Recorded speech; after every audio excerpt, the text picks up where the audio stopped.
And this is not just the story of one city. This is the story of how a small settlement near a river became one of the most powerful civilizations in world history. Rome gave the world many things: roads, laws, armies, architecture, government ideas, language, cities, engineering, and a powerful historical legacy that still affects the modern world today. When we study Rome, we are not only learning about kings, emperors, battles, and buildings. We are learning how power grows, how societies are built, how discipline creates greatness, how corruption destroys nations, how ambition can build an empire, but also break it. Rome is important because its history is like a mirror. It shows us human strength, human pride, human creativity, human mistakes, human courage, and human weakness. Rome teaches us that no empire becomes great in one day, and no empire falls in one day. Greatness is built step by step, and destruction also comes step by step. That is why the history of Rome is so powerful. It is not only history. It is a lesson about life, leadership, discipline, power, and time. And while watching this video, you can also practice your English with me. Listen carefully. Repeat useful sentences. Learn powerful words like civilization, empire, republic, army, law, power, victory, defeat, emperor, society, and legacy. If you enjoy simple and meaningful history lessons like this, please like this video, subscribe to the channel, and let's begin. Chapter 1. The Beginning of Rome. From small settlements to the Roman Republic. Before Rome became an empire, before it had powerful emperors, before it controlled lands across Europe, Africa, and Asia, Rome was just a small place in central Italy. It did not begin as a world power. It began with small villages, simple people, farmers, shepherds, and families living near the Tiber River. This river was very important. The Tiber River gave people water. It helped with farming. It helped with trade. It gave protection. And near this river, on a group of hills, the early Romans slowly began to build their home. Rome was built on 7 famous hills. These hills gave the people a good place to live because hills were easier to defend from enemies. In ancient times, protection was very important. People did not live in a peaceful modern world. There were tribes, attacks, wars, hunger, and danger. So the location of Rome helped it survive. Rome was also in a powerful position. It was in the middle of Italy. It was close to the sea, but not too close. This was useful. Being close to the sea helped trade. But being a little away from the sea helped protect Rome from sudden sea attacks. So from the beginning, geography helped Rome. This is one of the first lessons from Roman history. Location can shape destiny. Now, when we talk about the beginning of Rome, we must understand one thing clearly. Rome has both history and legend. History tells us what may have really happened. Legend tells us what Romans believed about their beginning. And the most famous Roman legend is the story of Romulus and Remus. According to the legend, Romulus and Remus were twin brothers. They were connected to royal blood. But when they were babies, they were left near the Tiber River. Their lives were in danger. But they survived. The legend says a she-wolf found them and cared for them. Later, a shepherd and his wife raised them.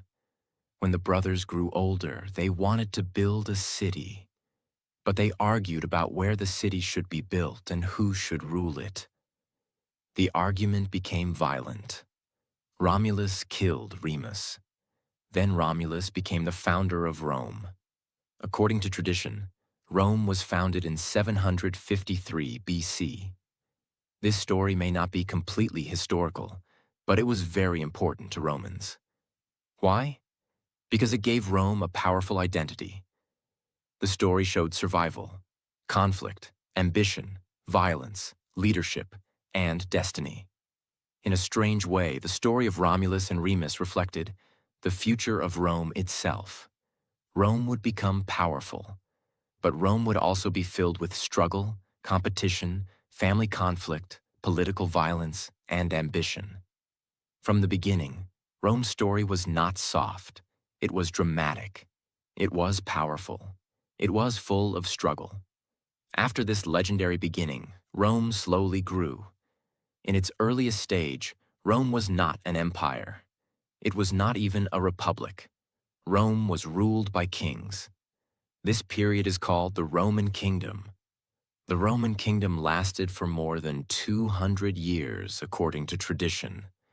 Rome had several kings.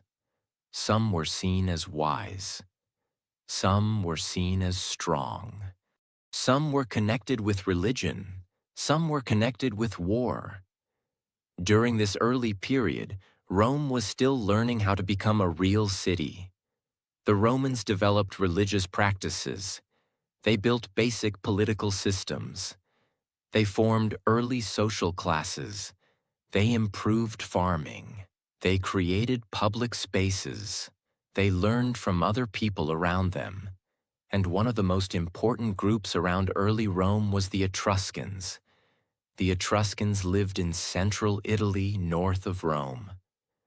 They were more advanced than early Romans in many ways. They had strong cities. They had good art. They had engineering knowledge. They influenced Roman religion, symbols of power, clothing, architecture, and city planning. Rome did not become great alone. Rome learned from others. This is very important. Many great civilizations grow by learning, borrowing, adapting, and improving. The Romans were very good at this. They did not always invent everything first, but they were excellent at taking useful ideas and making them stronger, bigger, and more organized. From the Etruscans, Romans learned many things about building and ruling. They also learned symbols of authority. For example, Roman kings used special signs of power. Later, Roman officials also used powerful symbols to show authority. Rome was slowly becoming more organized. But Roman society was not equal. There were different social classes. The most powerful families were called patricians. These were rich and noble families. They had land, status, and influence. The common people were called plebeians. They were farmers, workers, soldiers, and ordinary citizens.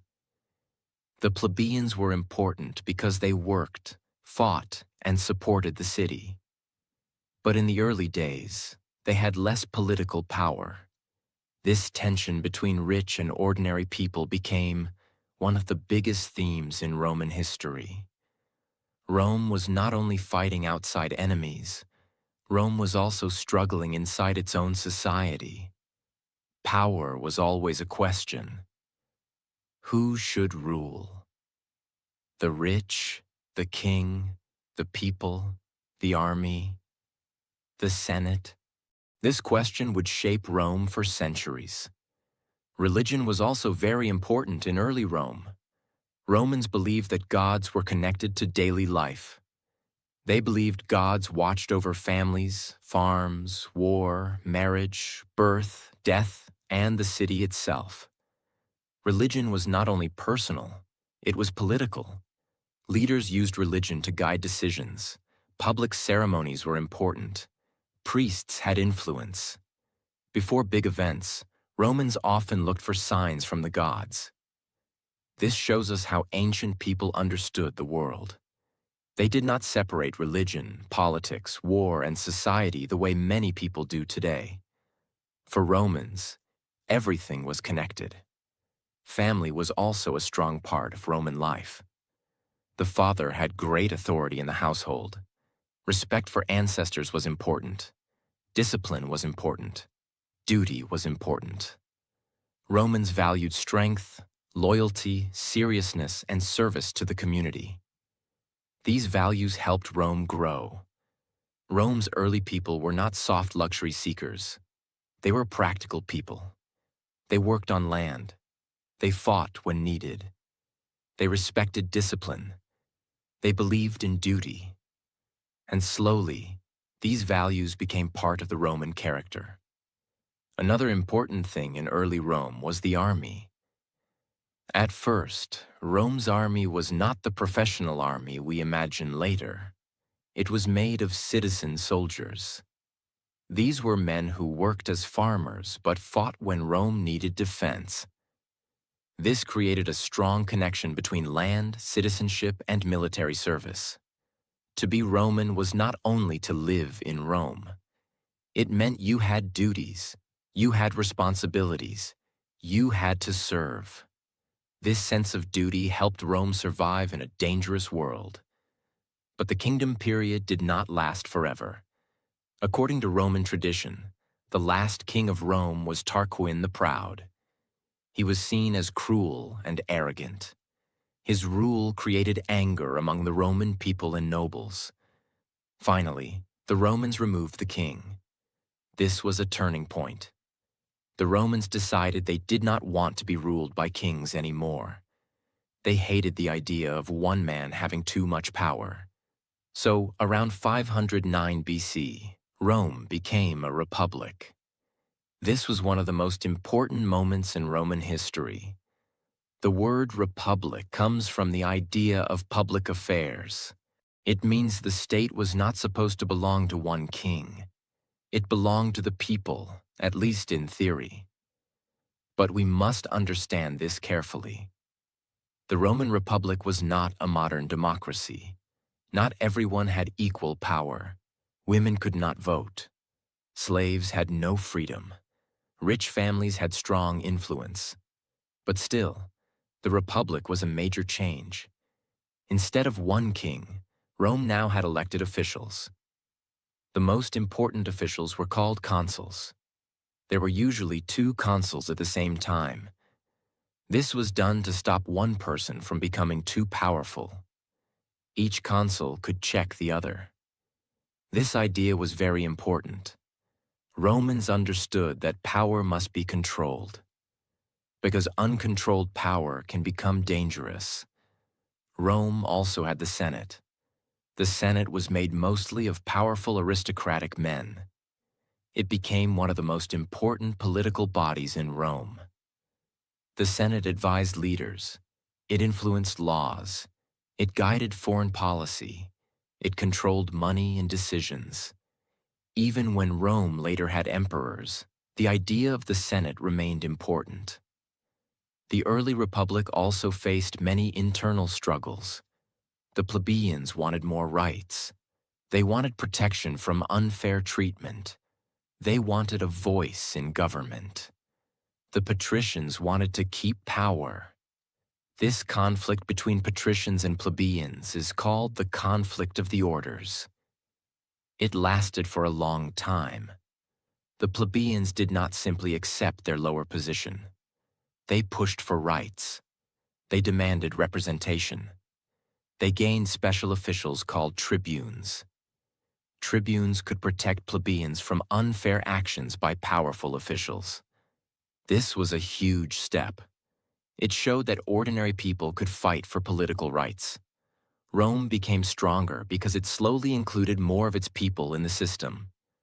Not perfectly, not equally, but step by step. This is another powerful lesson from Rome. A society becomes stronger when more people feel they have a place in it. During the early Republic, Rome also began expanding.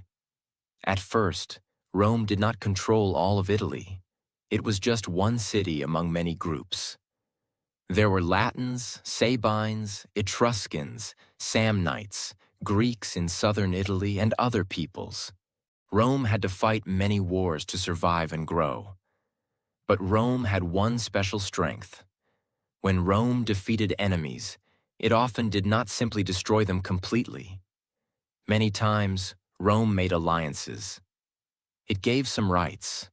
It connected defeated peoples to the Roman system. It built roads. It made military agreements. It slowly created a network of power. This made Rome different. Rome was not only a city that conquered, Rome was a city that absorbed. It pulled other people into its system. This helped Rome grow stronger and stronger. The Roman army also became more organized. Roman soldiers were disciplined. They trained. They fought in strong formations. They learned from defeats. They adapted their weapons and methods. This ability to learn from difficulty made Rome dangerous. Rome could lose battles, but it often returned stronger. That is one of the reasons Rome became great. It did not quit after failure. It studied failure. It adjusted. It continued. By the end of this first stage, Rome had changed completely.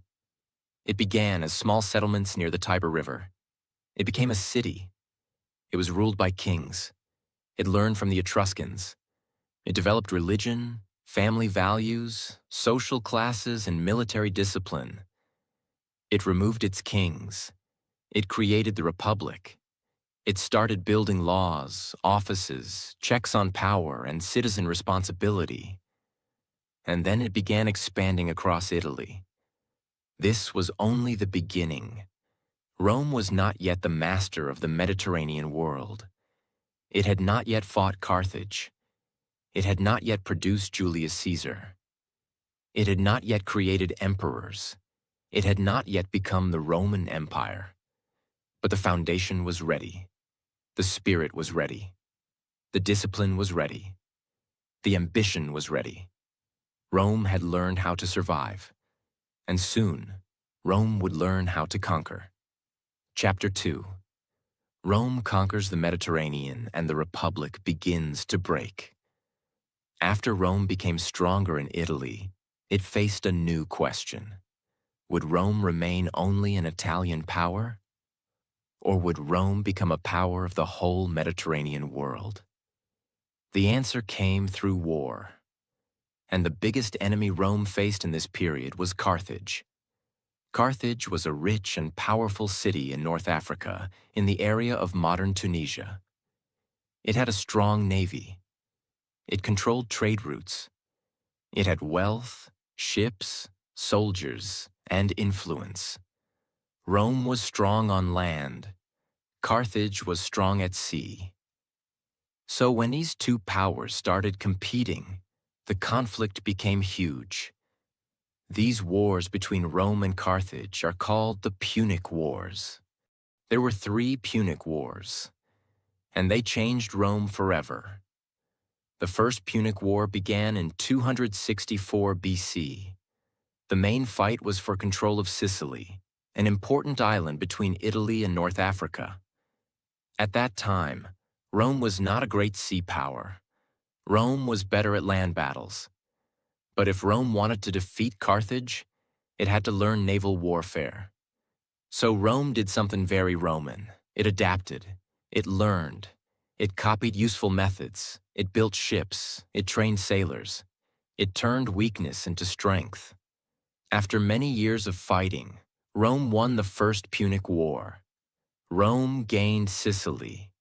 This was very important because Sicily became Rome's first province outside Italy. This was the beginning of Rome as an overseas power. But Carthage did not disappear. It was wounded, but not finished. And soon, a man from Carthage would become one of Rome's greatest enemies. His name was Hannibal. Hannibal was a brilliant military commander. During the Second Punic War, he did something shocking. Instead of attacking Rome by sea, he led an army from Spain, crossed the Alps, and entered Italy from the north. This was extremely difficult. His army included soldiers, horses, and even war elephants. Many died during the journey. But Hannibal reached Italy, and for Rome, this was terrifying. An enemy army was now inside Roman land. Hannibal defeated Roman armies in several battles. The most famous was the Battle of Cannae in 216 BC. At Cannae, Hannibal used strategy, patience, and intelligence to destroy a much larger Roman army. It was one of the worst defeats in Roman history. But here we see one of Rome's greatest strengths. Rome did not surrender. Many cities might have given up after such a disaster. But Rome continued. Rome raised new armies. Rome refused to accept defeat. Rome changed its strategy. Instead of fighting Hannibal directly again and again, Rome attacked Carthaginian power in other places. Finally, the Roman general Scipio Africanus took the war to North Africa. Hannibal had to return home to defend Carthage. In 202 BC, at the Battle of Zama, Scipio defeated Hannibal. Rome won the Second Punic War. This victory changed everything. Rome became the strongest power in the Western Mediterranean. Carthage lost much of its power. Rome gained influence in Spain. Rome's confidence grew. But Rome's fear also grew. Many Romans never forgot how close Hannibal came to destroying them. Years later, Rome fought the Third Punic War. This time, Rome completely destroyed Carthage in 146 BC. The city was burned. Its people were killed or enslaved. Carthage was gone. Rome had removed its greatest rival. But in the same year, 146 BC, Rome also defeated Corinth in Greece. This was symbolic. In one period, Rome destroyed Carthage in the west and dominated Greece in the east. Rome was no longer just an Italian power. Rome was becoming the master of the Mediterranean. But victory brought new problems. This is one of the deepest truths of history. Success can create dangers that failure never creates. As Rome conquered more lands, money flowed into Rome. Slaves were brought from conquered territories. Rich generals and powerful families became richer. New provinces gave Rome wealth. But ordinary Roman farmers suffered. Many small farmers had spent years fighting in wars. When they returned, their farms were damaged or lost. Rich landowners bought more land. Large estates used slave labor. The gap between rich and poor became bigger.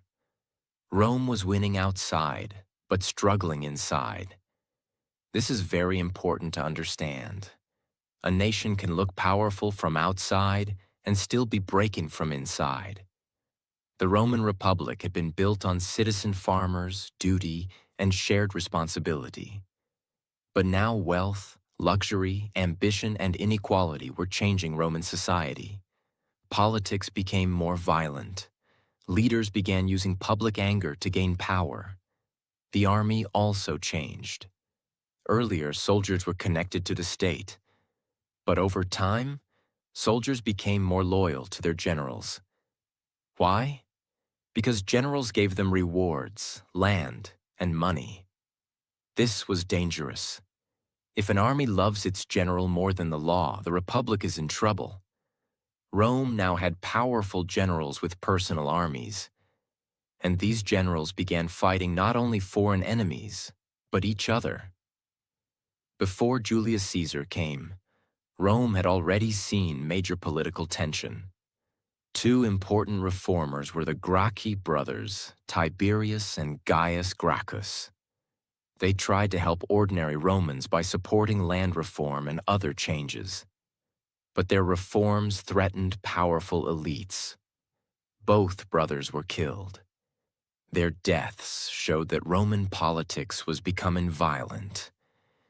Instead of solving problems through law and debate, Rome was beginning to solve problems with blood.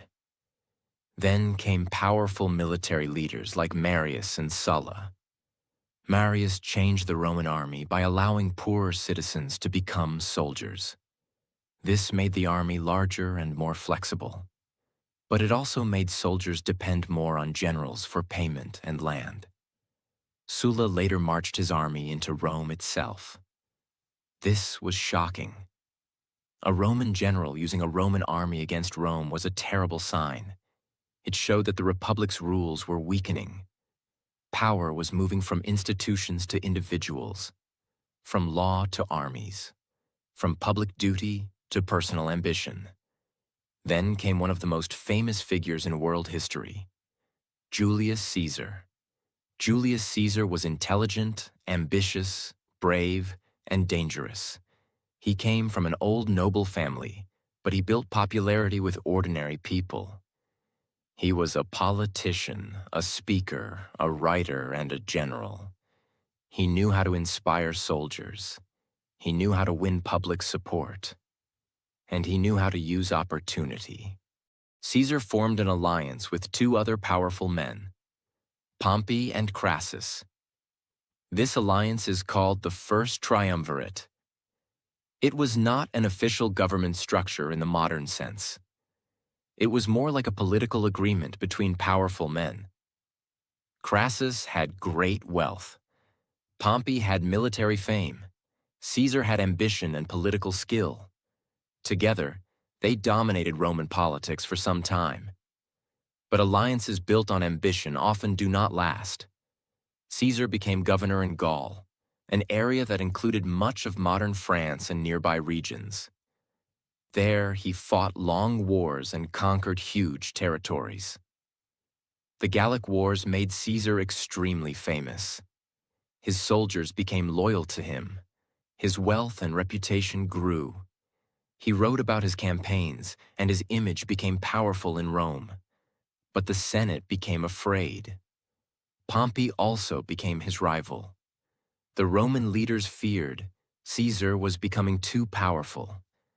They ordered him to give up his command. But Caesar made a bold decision. In 49 BC, he crossed the Rubicon River with his army. This was a point of no return. By crossing the Rubicon, Caesar was entering Italy with military force. It meant civil war. This moment became famous because it showed a leader choosing action that could not easily be undone. Caesar fought Pompey and the Senate's forces. After a series of battles, Caesar won. He became the most powerful man in Rome. Later, he was made dictator for life. Now Rome had a serious problem. The Republic had been created to avoid rule by one king. But Caesar looked like one man with too much power. Some people loved him because he brought reforms, order, and strength. Others feared him because they believed he was destroying the Republic. On March 15th, 44 BC, Julius Caesar was assassinated by a group of senators. This day is called the Ides of March. The assassins believed they were saving the Republic, but they were wrong. Caesar's death did not restore peace. It created more chaos. Civil war returned. Rome was too broken to go back to the old system. After Caesar's death, power moved to another group of men. The most important were Mark Antony, Lepidus, and Octavian. Octavian was Caesar's adopted heir. He was young, but extremely intelligent and patient. At first, Octavian and Antony worked together, but soon they became rivals. Antony connected himself with Cleopatra, the Queen of Egypt. Cleopatra was powerful, intelligent, and politically skilled. Rome's conflict now became connected with Egypt. Finally, Octavian defeated Antony and Cleopatra at the Battle of Actium in 31 BC. Antony and Cleopatra later died. Egypt became part of Roman power. Octavian was now the strongest man in Rome. But Octavian was clever. He understood that Romans hated the word king. So he did not simply call himself king. Instead, he kept the appearance of republican traditions. The Senate still existed. Offices still existed. But real power was now in Octavian's hands. In 27 BC, he received the title Augustus. Augustus became the first Roman emperor. The Roman Republic was over. The Roman Empire had begun. Chapter 3. The Roman Empire. Power, peace, emperors, and the golden age of Rome. When Augustus became the first emperor, Rome changed forever. The old republic was gone. But Augustus did not want Rome to feel like it had lost its freedom completely. So he acted carefully. He respected old traditions in public. He honored the Senate. He used the language of peace and restoration. He said he was restoring Rome. But in reality, he was creating a new system. The emperor became the center of power. Augustus controlled the army. He controlled important provinces. He controlled money. He controlled political direction. He was not called king. But he had king-like power. This was one of Augustus's greatest skills. He understood that power is not only about what you control, it is also about how people see your control. Augustus brought stability after years of civil war. And people were tired of chaos. They wanted peace. They wanted safety. They wanted order. So many Romans accepted the new system.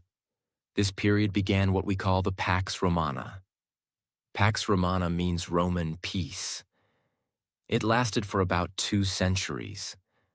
Of course, it was not perfect peace everywhere. There were wars on borders, there were rebellions, there were political problems. But compared to the civil wars before it, this period brought great stability across the empire.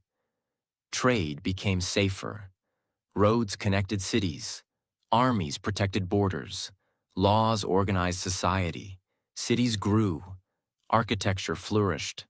Roman culture spread. The Mediterranean Sea became almost like a Roman lake because Rome controlled lands around it. People, goods, ideas, soldiers, merchants, and officials moved across the empire. This was one of Rome's great strengths. Connection. Rome connected different lands under one system. Spain, Gaul, Italy, Greece, Egypt, North Africa, Asia Minor, Syria, Judea, and many other areas. These places were not all the same. They had different languages, cultures, religions, and histories. But Rome connected them through roads, law, taxes, cities, trade, and military power. Roman roads were one of the greatest achievements of the empire. They were built for armies first, but they also helped trade and communication. A strong road system allowed Rome to move soldiers quickly. It allowed messages to travel. It allowed goods to move. It made the empire feel connected. There's a famous saying, "All roads lead to Rome." This saying became famous because Rome was the center of a huge network. Roman engineering was also amazing. The Romans built aqueducts to bring water into cities. They built bridges. They built public baths. They built amphitheaters. They built temples. They built forums. They built strong walls. They built cities that showed power and order. The Colosseum in Rome is one of the most famous examples. It was a huge amphitheater where public shows were held. Gladiator fights, animal hunts, and other events entertained the people. But the Colosseum also shows something deeper about Rome. Rome understood the power of public spectacle. Leaders knew that people needed food, entertainment, and a feeling of greatness. Public games were not only fun, they were political. They helped emperors gain popularity. They reminded people of Roman power. This is why Rome was not only built with armies, it was also built with symbols, buildings, ceremonies, triumphs, statues, coins, stories. Everything told people, Rome is powerful, Rome is eternal, Rome is the center. Roman law was another major achievement. Rome created legal ideas that influenced later societies for centuries. The Romans cared about contracts, property, citizenship, courts, and public order. Roman law was not always equal or fair by modern standards. Slavery existed. Women had limited rights. Class differences remained. But Roman legal thinking became one of Rome's most lasting legacies. It helped organize a huge empire. Citizenship was also important. At first, Roman citizenship was limited. But over time, more people in the empire gained it. Citizenship gave status, legal protection, and identity. This helped Rome absorb people into its system. Rome did not only rule through fear. It also ruled by giving some people a reason to join Roman identity. This was a powerful strategy. Now let us understand Roman emperors. After Augustus, not every emperor was good. Some were capable, some were weak, some were cruel, some were unstable, some were brilliant. This is one problem with empire. When one person holds great power, the quality of that person matters deeply. A good emperor can bring order. A bad emperor can bring fear. After Augustus came emperors like Tiberius, Caligula, Claudius, and Nero. This early imperial family is called the Julio-Claudian dynasty. Tiberius was experienced but suspicious. Caligula became famous for cruelty and strange behavior. Claudius was underestimated, but he helped expand and organize the empire. Nero became one of the most infamous emperors. He is remembered for tyranny, extravagance, and the Great Fire of Rome in 64 AD. After Nero died, Rome entered a short but chaotic period, called the Year of the Four Emperors in 69 AD. Several men fought for power. This showed again that succession was a major weakness of the empire. Who should become emperor? The son? The strongest general? The Senate's choice? The army's choice? This question created danger many times in Roman history. After that chaos, the Flavian dynasty came. One of the most famous Flavian emperors was Vespasian. He helped restore stability. His son Titus completed the Colosseum. Another son, Domitian, ruled with authority but also fear. Then came one of the greatest periods in Roman imperial history, the age of the 5 good emperors. These emperors were Nerva, Trajan, Hadrian, Antoninus Pius, and Marcus Aurelius. This period is often seen as one of Rome's best ages. The empire was stable. Government worked well. The economy was strong. The borders were protected. The empire reached its greatest size under Trajan. Trajan conquered Dacia, an area roughly connected to modern Romania. Rome became larger than ever before. Under Hadrian, Rome changed focus. Hadrian understood that endless expansion was dangerous. So instead of always conquering more, he focused on defending and organizing the empire. Hadrian's Wall in Britain is a famous symbol of this policy. It marked the northern edge of Roman power in Britain. Hadrian traveled across the empire and inspected provinces. He strengthened borders. He improved administration. He showed that sometimes wisdom is not in expanding more, but in controlling what you already have. Marcus Aurelius was another famous emperor. He was also a philosopher. His writings, known as Meditations, show a mind focused on duty, self-control, discipline, and accepting hardship. But his reign was not easy. Rome faced wars, disease, and pressure on the borders. Even during the Golden Age, problems were growing. The empire was huge, and huge things are difficult to control. Roman society during the empire was complex. At the top were the emperor, senators, wealthy families, officials, and military leaders. Below them were merchants, craftsmen, farmers, workers, freed people, and slaves. Slavery was a major part of the Roman economy. Enslaved people worked in homes, farms, mines, workshops, and public projects. Some slaves were educated and worked as teachers, secretaries, or managers. Some were freed and became freedmen. but slavery remained a brutal reality of Roman life. So when we admire Rome's buildings and power, we must also remember the human cost behind them. Great civilizations often have both beauty and darkness. Rome had law, engineering, and culture, but it also had conquest, slavery, violence, and inequality. To understand Rome honestly, we must see both sides. Religion in the Roman Empire was also diverse.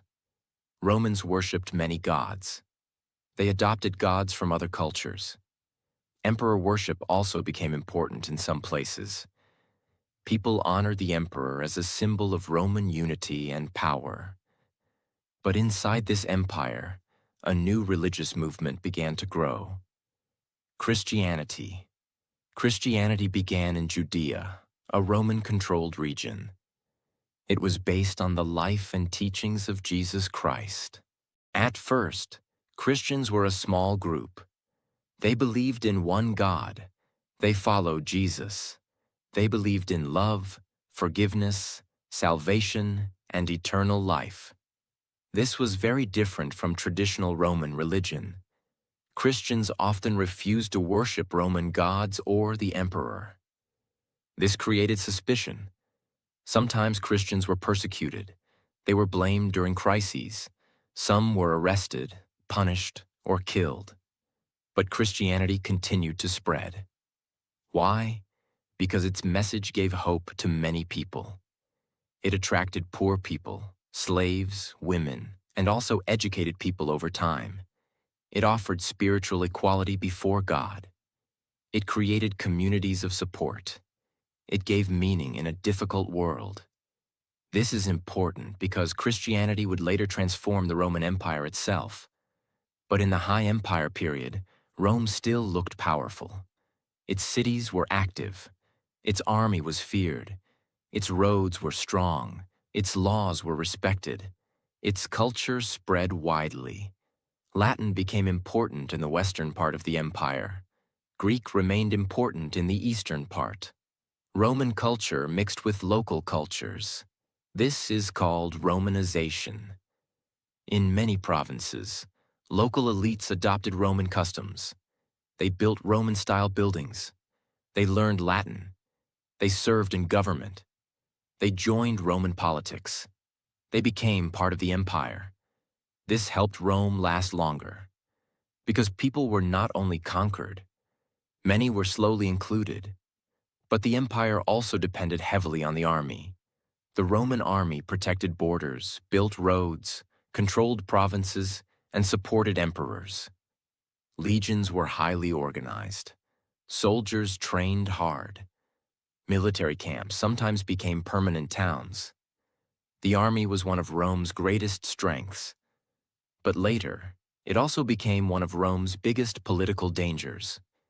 Because emperors needed army support. If the army supported a new leader, that leader could become emperor. This made politics unstable later.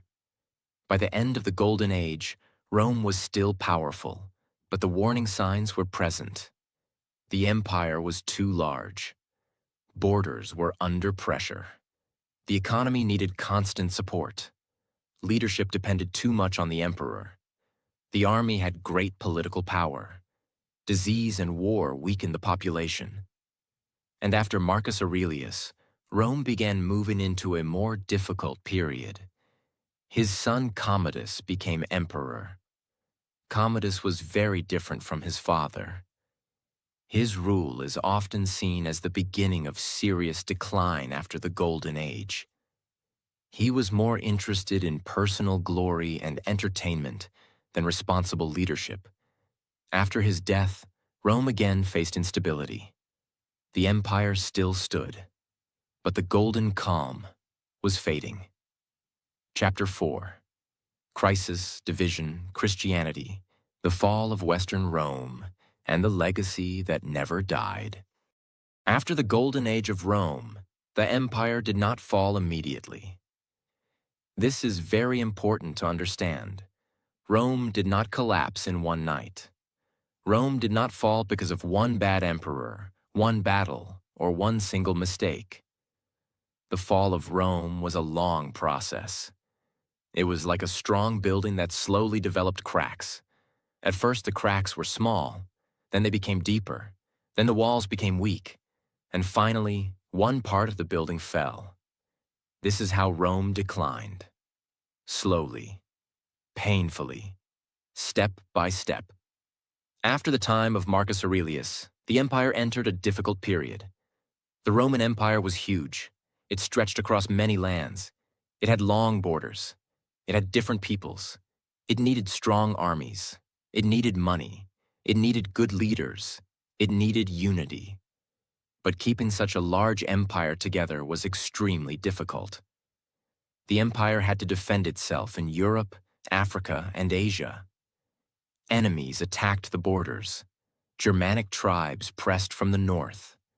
The Persian Empire threatened Rome in the east. The army needed more soldiers. Soldiers needed payment. Taxes became heavier. Prices increased. Trade became weaker in some areas. The government became more complicated, and the people began to feel pressure. Rome was still powerful, but it was becoming tired. This period is often called the crisis of the 3rd century. It happened during the 200s AD. It was one of the most dangerous times in Roman history. During this crisis, emperors came and went very quickly. Many emperors were chosen by the army. Many were killed by the army.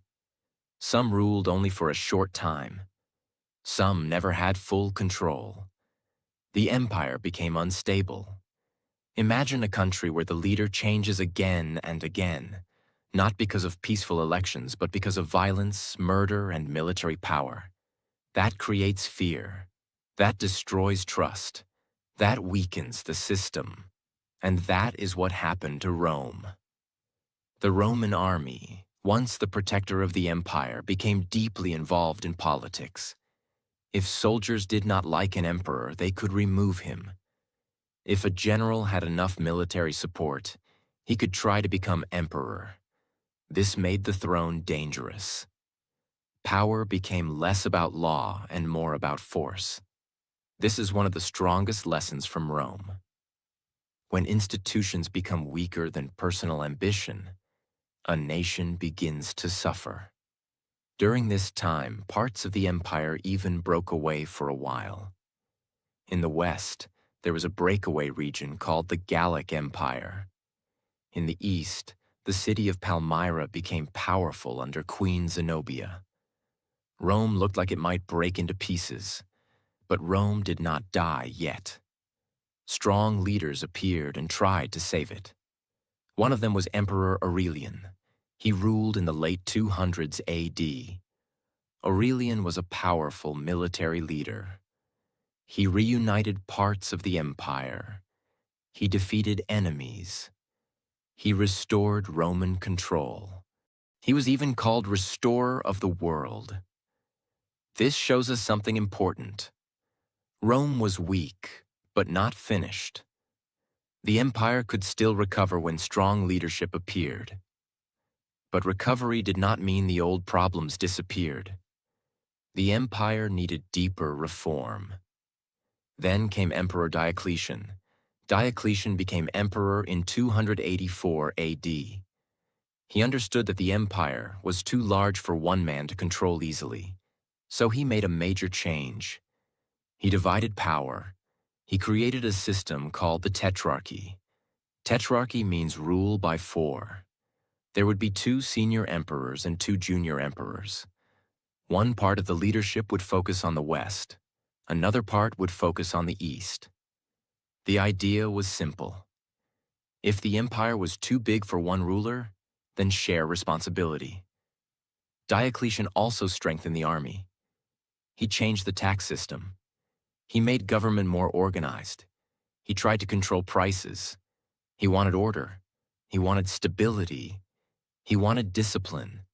Diocletian helped save the empire from immediate collapse.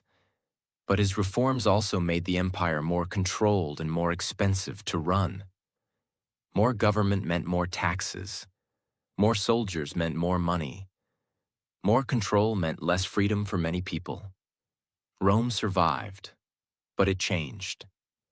It became less like the old classical empire and more like a heavy military state. After Diocletian, another major leader appeared, Constantine the Great. Constantine changed Roman history forever. He became powerful after years of civil war. In 312 AD, he won the Battle of the Milvian Bridge. This battle became famous because it was connected with Christianity. According to tradition, Constantine saw a Christian sign before the battle and believed he received divine support. After he became emperor, Christianity gained protection. In 313 AD, the Edict of Milan allowed Christians to worship freely. This was a huge turning point. For many years, Christians had sometimes been persecuted, but now Christianity was accepted. Later, Christianity would become one of the most powerful forces in the Roman world. Constantine did not only change religion, he also changed the center of power. He built a new capital in the east. The city was called Constantinople. Today, it is known as Istanbul. Constantinople was built on the old Greek city of Byzantium. Its location was excellent. It connected Europe and Asia. It was close to important trade routes. It was easier to defend. It was rich, strategic, and powerful. By creating Constantinople, Constantine showed that the eastern part of the empire was becoming more important. Rome, the city, was still symbolic. But real power was slowly moving east. This was one of the biggest changes in Roman history. The Roman Empire was no longer centered only on old Rome. It had a new heart, a new capital, a new direction. Christianity continued to grow. At first, Rome had been a world of many gods. But over time, Christian belief became stronger and stronger. In 380 AD, Christianity became the official religion of the Roman Empire under Emperor Theodosius I. This changed Roman culture deeply. Temples, rituals, public life, art, philosophy, politics, and identity began to change. The empire was still Roman, but it was becoming Christian Roman. This transformation was not simple. Some people accepted it, some resisted it. Old beliefs did not disappear instantly, but the spiritual direction of Rome changed forever. Theodosius was also important for another reason. After his death in 395 AD, the empire was permanently divided between East and West. There was an Eastern Roman Empire, and there was a Western Roman Empire. This division was meant to make ruling easier, but the two halves were not equally strong. The eastern half was richer. It had stronger cities. It had better trade. It had Constantinople. It had more resources. The western half was weaker. It had more border pressure. It had economic problems. It had political instability. It had fewer resources. And soon the western part would face disaster. Germanic groups were moving into Roman territory. Some were enemies. Some were refugees. Some wanted safety. Some wanted land. Some wanted to serve in the Roman army. The situation was complicated. Rome had used barbarian soldiers before. The word barbarian was used by Romans for peoples outside Roman culture. But these groups were not simple or stupid. They had their own leaders, warriors, families, traditions, and political goals. Some Germanic groups wanted to live inside the empire. Some wanted protection from even more dangerous forces. One of those dangerous forces was the Huns. The Huns came from the east and pushed other groups toward Roman lands. This created a chain reaction. People moved. Borders became unstable. Rome struggled to control the movement. One major group was the Visigoths. In 378 AD, the Visigoths defeated the Roman army at the Battle of Adrianople. This was a terrible defeat for Rome. The Roman Emperor Valens was killed. This battle showed that Rome's army was no longer unbeatable. It also showed that the empire had a serious border and military problem. Later, the Visigoths entered Italy under their leader Alaric. In 410 AD, they sacked the city of Rome. This shocked the world. Rome had not been taken by a foreign enemy for centuries. For many people, it felt impossible. Rome was the eternal city. Rome was the symbol of power. Rome was the heart of the old world. And now, enemies had entered it. But remember this carefully. The sack of Rome in 410 AD did not mean the whole empire ended immediately. The Western Roman Empire continued for some time. But emotionally and symbolically, it was a huge blow. It showed that Rome was no longer safe. It showed that Roman power had become weak. It showed that the old image of invincible Rome was broken. After this, the Western Empire continued losing control. Different Germanic kingdoms began forming inside former Roman lands. The Vandals moved into North Africa. This was a major disaster for the Western Roman Empire because North Africa was economically important. It supplied grain and wealth. When the Vandals controlled North Africa, the Western Empire lost important resources. In 455 AD, the Vandals sacked Rome. Again, the city suffered. The Western emperors became weaker and weaker. Often, real power was not in the hands of the emperor. It was in the hands of military commanders. Some emperors were young. Some were controlled by others. Some ruled only in name. Rome had once been led by powerful figures who shaped the world. Now, many Western emperors were shadows of power. Then, in 476 AD, the final moment came. A Germanic leader named Odoacer removed the young emperor Romulus Augustulus. Romulus Augustulus is often called the last Western Roman emperor. Odoacer did not replace him with another Western emperor. Instead, he ruled Italy himself and sent the imperial symbols to the emperor in the east. This event is often used as the date for the fall of the Western Roman Empire, 476 AD.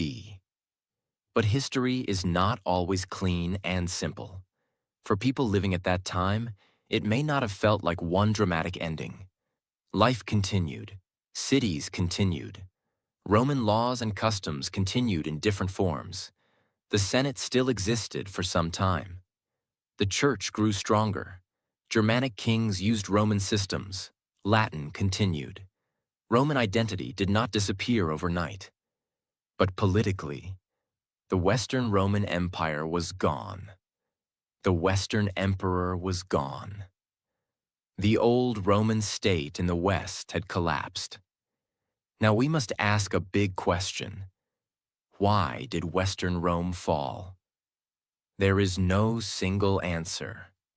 Rome fell because of many connected problems: weak leadership, civil wars, military pressure, economic problems, heavy taxes, political corruption, dependence on foreign soldiers, loss of unity, invasions and migrations, a divided empire, a weaker Western economy, and the difficulty of controlling such a huge territory. Rome did not fall because of one reason. Rome fell because many problems became too heavy at the same time. A strong civilization can survive one problem, maybe two problems, maybe even three. But when political weakness, economic pressure, military danger, social change, and leadership failure come together, even a great empire can break. This is one of the greatest lessons of Roman history. No power is permanent if the foundation becomes weak. But this was not the end of Rome completely. The Eastern Roman Empire continued. We often call it the Byzantine Empire today, but the people living there called themselves Romans. Their capital was Constantinople. Their language eventually became mostly Greek. Their culture mixed Roman law, Greek tradition, and Christianity. The Eastern Roman Empire lasted for almost 1,000 more years after the fall of the West. One of its greatest emperors was Justinian. He ruled in the 500s AD. Justinian wanted to restore Roman greatness. He tried to reconquer parts of the old Western Empire. His armies took back North Africa, Italy, and parts of Spain for a time. He also created one of the most important legal works in history, the Justinian Code. This collection of Roman law influenced legal systems for centuries. Justinian also built the Hagia Sophia in Constantinople. It became one of the greatest buildings in the world. It showed the power, faith, and beauty of the Eastern Roman world. But Justinian's reconquests did not fully restore old Rome. Wars were expensive. Disease struck. The empire faced pressure from Persians, later Arabs, Bulgars, Turks, and others. The Eastern Roman Empire survived for centuries, but it slowly became smaller. Finally, in 1453, Constantinople fell to the Ottoman Turks. This marked the end of the Eastern Roman Empire. If we look at Rome from the very beginning to the fall of Constantinople, the Roman story lasted for more than 2,000 years. That is almost unbelievable. From small villages near the Tiber River to a republic, from a republic to a world empire, from Rome to Constantinople, from pagan temples to Christian churches, from Latin laws to medieval kingdoms. Rome changed many times, but its influence continued. And even after Rome fell, its legacy did not die. Roman law influenced later legal systems. Roman roads inspired future infrastructure. Roman architecture influenced buildings, churches, capitals, and monuments. Roman language shaped many modern languages. Latin became the foundation for Italian, Spanish, French, Portuguese, and Romanian. Roman political ideas influenced later governments. The idea of a republic inspired future societies. The Roman Senate became a symbol of political authority. Roman military organization became a model for later armies. Roman engineering showed what planning and discipline could create. Roman Christianity shaped Europe deeply. The Catholic Church grew in the old Western Roman world. The Eastern Orthodox tradition grew from the Eastern Roman world. Roman history influenced art, literature, philosophy, education, politics, and identity. Even today, we use Roman words, Roman ideas, Roman symbols, and Roman lessons. When people talk about republics, senates, citizens, laws, empire, dictatorship, civic duty, and public service, the shadow of Rome is still there. Rome is not just ancient history. Rome is part of the modern world's foundation. But the story of Rome is also a warning. Rome teaches us that power without responsibility becomes dangerous. Wealth without fairness creates anger. Armies without loyalty to law can destroy a state. Leaders without wisdom can weaken a nation. Entertainment without discipline can distract people. Expansion without stability can become a burden. And greatness without moral strength can slowly collapse. Rome was powerful, but Rome was not perfect. It created beauty. It also created suffering. It built roads. It also fought brutal wars. It created laws. It also accepted slavery. It gave citizenship. It also created inequality. It built a great civilization. But it also made mistakes that slowly destroyed it. That is why Rome is so important to study honestly. Not to worship it, not to hate it, but to understand it. Rome shows us human greatness and human weakness at the same time. It shows us what people can build with discipline, organization, courage, and ambition. And it also shows us what people can lose through pride, corruption, division, and careless leadership. My friends, the full history of Rome is one of the most powerful stories in the world. Rome began as a small settlement near a river.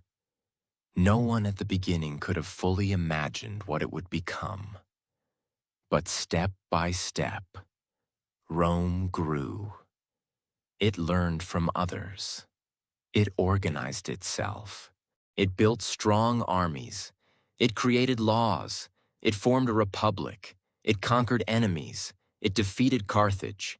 It controlled the Mediterranean. It produced great leaders, dangerous leaders, wise emperors, cruel emperors, builders, soldiers, thinkers, and reformers. It created peace for millions. It also created fear for many. It built roads across continents. It built cities that showed power. It spread language, law, culture, and identity. Then it struggled. It divided. It changed. The West fell. The East survived. And even after the empire disappeared, Rome's influence continued to live. This is the real power of history. History shows us that nothing great is built without effort, and nothing great survives without discipline. Rome teaches us that foundations matter, leadership matters, unity matters, law matters, character matters. A nation can become powerful through courage and organization, but it can become weak through corruption, division, and pride. The story of Rome is not only about the past. It is a lesson for every person and every society. If you want to build something great, build a strong foundation. If you want to keep something great, protect it with wisdom. If you want success, respect discipline. If you want power, use it responsibly. If you want your legacy to live, create something meaningful. Because Rome reminds us of one unforgettable truth: greatness can rise from small beginnings. But greatness can only survive when strength, wisdom, and responsibility stay alive. Rome fell as an empire, but Rome never truly disappeared. It lives in laws. It lives in languages. It lives in buildings. It lives in books. It lives in governments. It lives in history. And it lives in the lessons it left for the world. That is why Rome is not just a city. Rome is a story of ambition, power, beauty, struggle, collapse, and legacy. And that is why, even after thousands of years, the world still remembers Rome.